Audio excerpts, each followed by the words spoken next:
My name's Ed Piskor, I'm Jim Rugg. and we were encouraged to do some list episodes. We decided we'll do top 5 unfinished comics that we would like to see finished someday. But first, Jimmy, what do you have?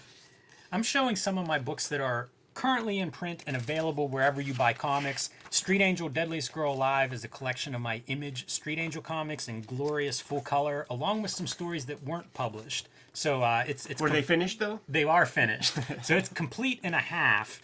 But this is available now. It's still in print. And again, you can get it through your comic shops. You can get it through Amazon. It's available digitally on Comixology. Wherever you engage with comics, you can pick this up. And some of my best comics, stuff I'm very proud of. So if you haven't read Street Angel Deadliest Girl Alive, pick that up now. And you can see how I made this comic on my Patreon at patreon.com/JimRugg, which is basically Cartoonist Kayfabe for my comics making approach. Lots of original art, sketches, behind the scenes stuff, and out of print zines and mini comics that you can download. So patreon.com/JimRugg. Currently have an unfinished comic series, Jim, called Red Room that is just going to be coming out beginning May 2021. So depending on when you're watching this video, it's either out or about to be out. Murder on the Dark Web for Fun and Profit. This first issue is 3 times the size of your average comic, and every single issue will be self-contained. So here's the cover for issue number 2. Cover for issue number 3. Like I said, all self-contained. So if you find an issue, scoop it up, grab it up. It'll give you a complete story for your money's worth. And if you want to read these comics ahead of time, you can hit up my Patreon, patreon.com/edpiskor. And $3 will get you the complete archive on all the pages that I submit to the patrons. Over 100 pages so far, the equivalent of more than 3 issues. And I put new pages up every Tuesday. But Jimmy, we've done this channel for a couple of years, and there was mention of various unfinished comics. Why not put together a little video together to kind of give a house and home to the 5 big ones that we're going to be talking about? But you know how that goes, Jimmy. You make a list and gets people talking. Yeah, I'm excited to see the talk that comes out of this because comics have quite a history of these kinds of unfinished projects, and narrowing it down to 5 good ones was a little bit challenging, but I like these choices quite a bit, so eager to dive into this. Yeah, we'll start with Chester Brown's Underwater. Coming off of Yummy Fur, after he concludes Yummy Fur, one of my choices for best comic series of all time, goes to Underwater, an almost indecipherable, impossible to summarize, strange, surreal comic. I think this was about basically following somebody from the time they're born, and part of that is language. A lot of this comic is based on language, and if you're looking, you can see it doesn't make sense, these, what people are saying. But as the series progresses, you start to see patterns emerge, and the language starts to be more discernible. Yeah. So some sort of childhood development or something, I guess, would be what this is about. Not 100% sure where the sort of end goal was, if we were going to follow this character through his entire life, and if it gets beyond language, then it becomes conceptual, or starts to become aware of politics and social decorum and things like that. One of the great kind of examples that kind of built off of this, there are 2 comics that are going to be kayfabe episodes in the future. The Lint story from Acme Novelty Library that doesn't need... Very interesting, yeah. Doesn't need, 11 issues to basically get a lot of the same stuff covered within its text. It uses one page per year. Another comic that I've been meaning to talk to you about, setting up an episode for the future, is the Julio's Day story that Gilbert Hernandez does in volume 2, the floppy-sized Love and Rockets. I think the first 10 issues, where it follows the lineage of a family through a century. So every page is a year, and imagine you take one moment of a year with a whole family where Julio is kind of the through line for it all. Right. Amazing comics, but I think the genesis of that idea kind of comes from Underwater. Interesting. I was going to say, skip ahead, maybe show issue 11 or one a little bit later on. Yeah. Not a lot of difference, but this is one of those, another one on my short list for strangest comics you'll ever read would be if you picked up chapter 4 or something of this with no context of what you're getting into. it would absolutely be baffling. More unfinished comics from Chester Brown. Exactly. So he was adapting the Gospels of the New Testament, and I think he adapted Mark maybe completely, but did not get through all of them. And it's unfortunate because, you know, if you read those, they're sort of like Rashomon, where it's the same events but told through the perspective of different disciples. And he does that. You know, like Jesus is different in the couple of Gospels that he did adapt. A really interesting take on, you know, adapting a text. And kind of a shame that those don't all exist and aren't collected somewhere for very easy reading reference for all of us comic fans. But Chester Brown, a fascinating cartoonist, and again, one of the more unique comics that I can think of. Let's see how the boy develops a little bit more language, man. Hello, hi, okay, the simple stuff. Let's fast forward to another life of ... kind of comic. One of the most heartbreaking comics that I want to see completed. It's heartbreaking because we just don't have it. I need 500 pages of this. When this thing was sold to us in Palmer's Picks, bi-monthly comic, going to sort of give us the story, the complete life story of a Tyrannosaurus Rex. And we barely got that little sucker out of the egg before the 1990s comics implosion happens, and a self-published comic just ain't gonna pay the bills. Yeah, it's so sad. I was reading this when it was coming out, and it's gorgeous. As you're flipping through these pages, Ed, I'm drooling. I loved this comic so much. I never thought about how similar it is to Underwater, in that you're watching the development of a T-Rex from egg, you know, presumably into adulthood. And it breaks my heart that, you know, they say comics will break your heart. This is one of the most heartbreaking for me, just because I can't think of a prettier comic. Right. I love dinosaurs. Bissett was really putting his all into this. Like, you look at the back matter, and it's information on paleontology. It's information on dinosaurs and other media. It's really a great series. And in some ways, hey, we're lucky we got 4 issues. But man, I'm like you. I would have loved 40. I would have bought 400 of them. Whatever he wanted to do, I was going to buy all of them. And they're stunning. He's just stunning. He continues to be a student of paleontology as he's putting this together. So in subsequent issues, he will correct things from earlier bits, which would create the greatest piece of back matter for the inevitable graphic novel series that this would have become. Usually in the My Rant section, you would have this, and just full of dinosaur talk. Yeah, I loved it. I loved the subject and his execution. These drawings, too, I think he would send these to retailers. So, like, the inside covers would have super great artwork. It was just a cool package.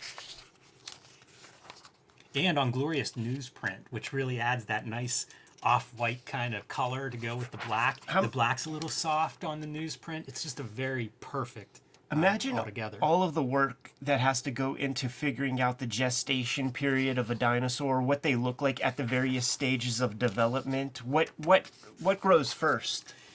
How much, when you look at something that's this rigorous and it's, you know, scientific study, imagine wrong place, wrong time. Way ahead of his time. He's a few years away from when, like, this could have been sold in museums. It could have been taught in schools. Like, that's the other part that's a little heartbreaking whenever I revisit this. It's just thinking, like, it seems perfect. 3 issues to get our little guy out of the egg. So we have one. There he is, our little dude. Gorgeous. To Killjoy, S.R. Bissett. I don't know who that is. You should scratch out Killjoy and put your name in there. Really good turtle face. Yeah. Man, it looks like a box turtle. Great directional devices throughout, man. He's just an incredible visual storyteller. Really strong black and white work, too. All the different textures that he brings to it, all the values. It really is a gorgeous, you know, from a drawing standpoint, just gorgeous. There's a letter in one of these, man, from Gary Groth, who says, like, you know, this isn't the strongest artwork I've seen from you, and goes on, like, this whole rant, and then at the end, he's like, you know, I was just playing, right? And Steve Bissett's response was like, you know, phew. That's funny. I was ready to be like, what? Come on, Gary, this stuff looks awesome. It might even be this. Nice. I'm sorry, but I don't think this is up to your usual high standards. However, your footnotes are brilliant. And then at the end, If only your art and writing achieved the same level of wit, style, and drama of your footnotes, you'll have a winner on your hands. Best of luck, Gary Groth. And a PS. Only kidding. Couldn't resist. I read issue 1, not issue 2, but it looks like the best drawing you've ever done. Luck and all that. By the way, that's very high praise, the best drawing Bissett's ever done, because he's such a good artist. Yes. You know, man, I always look at his Swamp Thing art, and it just blows my mind, the level of quality. For this to be considered the best, that's really saying something. It's a high bar that he's raising. So Steve Bissett, frequent collaborator with Alan Moore. Swamp Thing is how he got his bones, but and one of the first publishers of From Hell. Yes, which did see completion. But we have a couple Alan Moore comics that we would like to see finished. 1963 got deep coverage on the Kayfabe channel. The idea was that the Image universe existed all the way back at the dawn of kind of Silver Age Marvel Comics, with each issue of this on glorious newsprint in a day when Image comics were published on glossy paper. Bissett artwork here. Computer coloring. Here's a Steve Bissett Silver Age interpretation. You never see that guy draw superheroes in any major way. This is him flexing his chops, showing everybody that he can do it. And each of these stories is kind of like an ersatz analog to, Silver Age Marvel characters for the most part. The idea is that these characters are going to end up in a kind of 1993. All right, so in my stacks, we almost had an unfinished video, Jimmy, because it was book 6 where we pull all the 1963 characters. You have your Spider-Man, you have your Captain America, you have your Tales to Astonish kind of Hulk, Doctor Strange kind of thing. You got your Thor. Let's get all the characters together in an Avengers type scenario, and they're gonna. I was thinking of Secret Wars. Okay, yeah, sure. Yeah, sure. They're gonna go through some sort of time portal, go through various different realities. We just saw a Ronin kind of piece. That was always one of the cool spreads, all those realities and different characters. Yes, going through different kind of independent comics reality, spitting out in this computer colored universe. You see all this great 4-color process, spitting out into this computer colored reality. This is a callback to a character from issue 1, the Mystery Incorporated Fantastic Four homage, and then we get to see this character pull off his mask. Turns out to be Shaft, man. What was going to follow this, Jimmy? The 1963 annual, drawn by Jim Lee, and it was going to be glorious. The 1963 characters mashed up in the 1993 Image world, so you'd get, you see the list: Spawn, Wildcats, Shadowhawk, all the Image characters interacting with these characters. What a payoff. The 1963 books are pretty awesome, but the idea that they were set up for this big annual, I mean, come on. I heard a lot of How legend doesn't too. this exist? I heard so much legend too. The more pieces to the machine that you put together, the more complex and the greater chance of it not seeing the light of day. So one of the pieces that I heard, and it might have even been called out in here, or it's just legend at this point, Jim Lee's going to draw the modern characters, and then the bullpen of 1963 guys going to draw the 1963 characters. All that FedExing between Vermont and California with a dude from England sending script pages. That comic was not fucking happening, man. It's so sad. It's such a cool premise. You wonder what the takeaway would be if that book had come out. Would this be remembered as one of Alan Moore's great superhero comics if we'd gotten the conclusion? Here's another Steve Bissett piece, one of the most disturbing images I've ever seen in my entire life. Where is that funny. tale going? Yes. Not the last Alan Moore unfinished comic. Or the last Jim Lee unfinished comic. That we would like to see completed. Big numbers. Exactly. Bill Sienkiewicz, Alan Moore. What is the conceit of this? It's like chaos theory. You know what it is, man? It makes more sense now than ever. And it's the idea that, with enough data, everything is predictable, essentially. Yeah. And so this is looking at a very large community, I guess in England, that is bringing in... I think they're putting in a mall, and it's essentially looking at the community and how this affects it, from designers, architects, construction workers, people who are living there that are pushed out. It's just this gigantic cross-section of, I don't know, city or community as a living organism. Amazing. Really pushing comics boundaries. Bill Sienkiewicz, the perfect artist for this, with his ability to use a lot of different commercial art styles. Meant to be 12 issues, so you see, on the back cover design, like the number is highlighted. Published these first two by Mad Love, Alan Moore's self-publishing imprint. Might still have that P.O. box.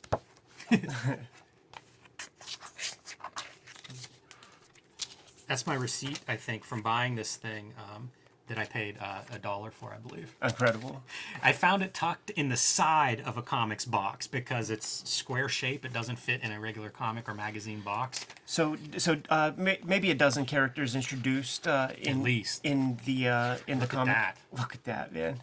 Al Columbia jumps on board to put pencil to paper and charcoal to paper and airbrush to paper on issue 3 that does not see the light of day, but you can find. Dude, that looks like Jim Rugg, Nice. doesn't it? I you don't like think that. so? Mm-hmm. Yeah. I'll take that. That's amazing. Pontificating there about something or other. Incredible stuff, and it just did not get completed. A proper published version of this did If not. I could have the 63 annual or big numbers, I would take big numbers. Sure. It is a comic like no other, and it's sad. It's so sad it doesn't exist in its in total. Here's the closest way that it exists in total. If you get the book Alan Moore Storyteller, you kind of go back to the mid section of the book where they're talking about big numbers, right? And Matt Wagner was just talking about this on the Brian Hibbs interview when he went to go visit Alan Moore. He said that on a big piece of paper, that newsprint that you do figure drawing, there was a giant sheet, 30 inches by whatever, gridded off. I love this. These are so these are all of the characters that were introduced, and these are the 12 issues going on the the y-axis. It's been a while. And then just the most maniacal Kevin Spacey from Seven writing to construct basically the characters' arcs in every issue. And the way Matt Wagner described it, one piece of paper. So this is the top half. Jeez. This is the bottom half of that paper. That's incredible. I love seeing this so much. If for no other reason for this episode to pull this out, Ed, is amazing. Because it's such a different approach to writing. Yes. If you look at, like Watching the Watchmen has all this ancillary material about making that series, and you see this kind of thing, charts and graphs and, notes written in a very non-linear, non-script way. I love seeing this because it's one of the great writers from comics history, and you can see this isn't a formula. This isn't a, how to write comics the Alan Moore way. This is a guy who's really pushing what he's trying to do. Again, such a crime that we didn't get to see this, finished, but really remarkable. And so much around this series, when you think about why isn't it finished? He's self-publishing it. He's doing it in a size that comic shops, I'm sure, detested. There's just all of these challenges that could be summed up through a deep analysis of big numbers and why we got 2 issues instead of a series. Yes. Even having collaborators backing out and falling apart. I mean, these are real things that happen whenever you're trying to make something, especially something as boundary pushing as this. Yeah, man, you got to keep your collaboration and the self-published effort together enough to complete 480 pages. Of really intense comics. You got to keep 2 continents apart from each other, man, in order to make that happen. So that is 2 Alan Moore comic books that we would like to see finished. Did 1 Jim Lee, so you pull this off and you saw it at the very beginning and people were like, what? The Von Strucker Gambit didn't get completed. Nah, that's not what we're talking about, man. Even though there's some cool extra art in this piece, we are talking about right at the end of 1991, there was going to be the Jim Lee Punisher, Nick Fury, Rules of the Game graphic novel. Probably a 64-page gimmick like they did. I thought you were going to say, like Red Room #1. Right. And you got 2 pages, right, of like money shots of the coolest Nick Fury you ever saw and the coolest Punisher busting through a window that you ever saw. And a little thing called Image Comics is going to happen that's going to take Jim Lee away from this piece right here. And I think if you snoop around online, you can find even another page or two, couple more pages of this. A few pages were done, and it was alluded to in print in several places. So definitely something that was in the works, and I like that art, so I'm a little bit disappointed not to have that. Beautiful color. I think it might even be written by Gregory Wright, who's also a colorist. Yeah, it must be. I was just wondering about some of the colors. I love the purples that are in both of these pages. Seems a little unusual, and it looks good. So there it is, man. There's 5 comic books that we would like to see finished that didn't get their just due. If there are any others that you could think of, Kayfabers, put those mentions in the comments. Maybe we will have enough in stock that we could do another video like this. But Jimmy, you have 1 or 2 to show off? I have at least one I gotta mention. This is Matrix by Mike Sines, the digital comics maker that I like. And this isn't actually Matrix. It's a fanzine it's a magazine about Matrix, which was covered in Comic Scene, covered in sort of the press at the time. And there were plans to do like a dozen monthly issues, and we only got 1. For any number of reasons. I think he got pulled into the software world. To making money? Yeah, to making adult video games and CD-ROMs. But it was covered enough that, there were plans for this much longer series, and sadly we never got that. So that's one that personally disappoints me, just because I was such a fan of Matrix and would have loved to have had more issues of that.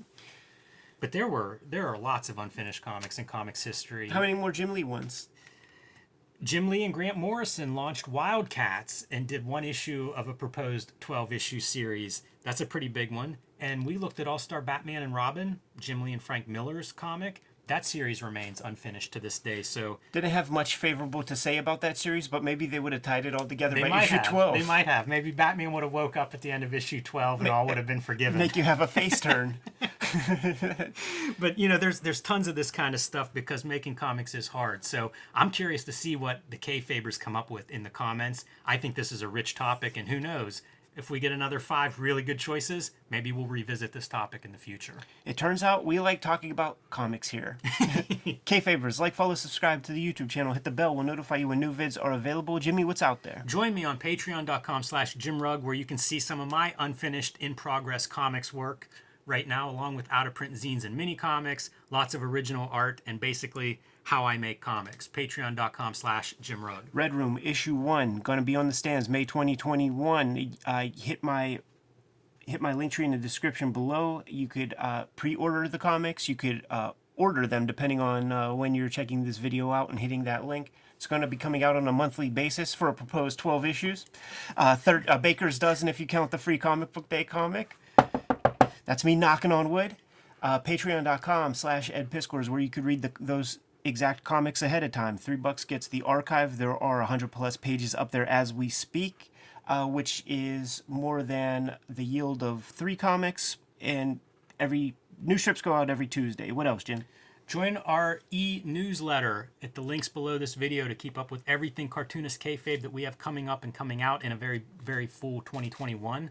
You can also find Cartoonist Kayfabe t-shirts and merchandise at the links below this video. Jimmy, give him one last set of marching orders, man. We're going to be on our way. Read more comics. Finish more comics.